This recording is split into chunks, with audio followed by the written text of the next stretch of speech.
As part of a cruise, we spent 2 days in Rio de Janeiro, and we loved it. In the short time available, we were able to see everything we had wanted and more. We had a private guide, Patricia from Rio Smile Tours, and she was excellent.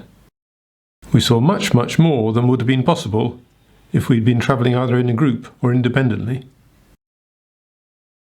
Arriving in Rio by ship gives great views, initially of the ocean beaches and Sugarloaf Mountain, then into the natural harbour and the downtown area. This area, where the cruise ship docks, was transformed for the 2016 Olympics. It includes the striking Museum of Tomorrow and this mural featuring indigenous peoples from 5 continents.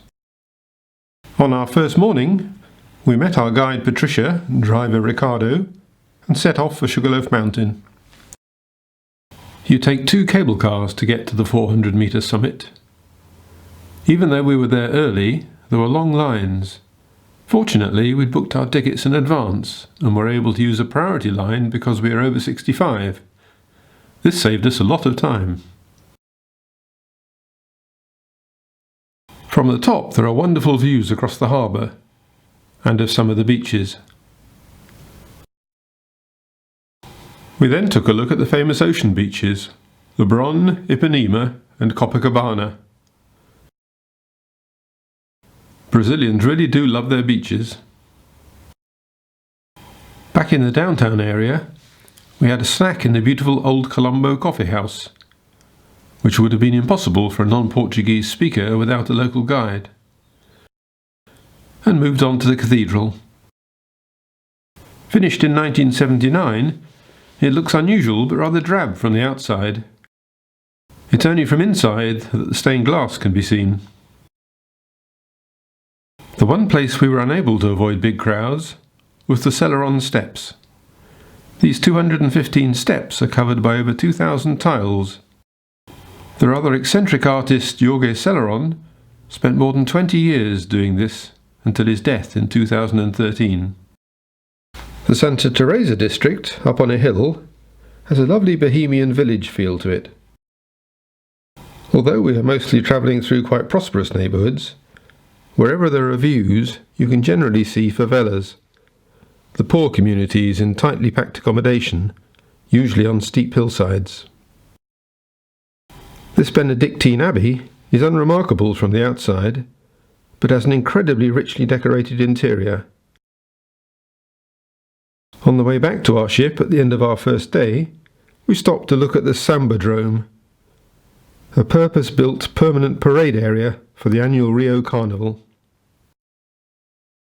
The next morning, we set off really early to catch the first train up Corcovado. The Christ the Redeemer statue is magnificent.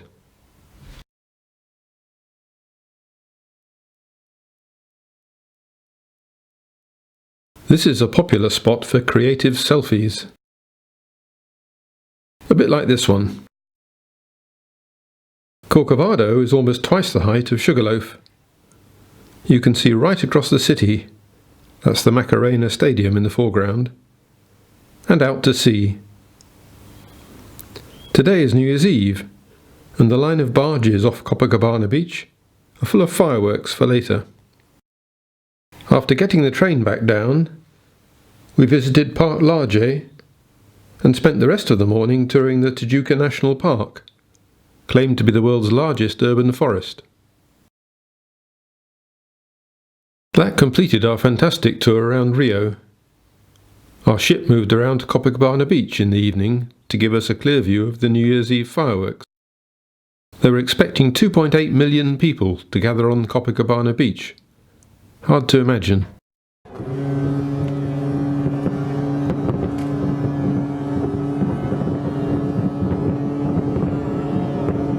We loved Rio de Janeiro. We saw an amazing amount in the short time we were there, and were blown away by the variety of attractions and the wonderful scenery.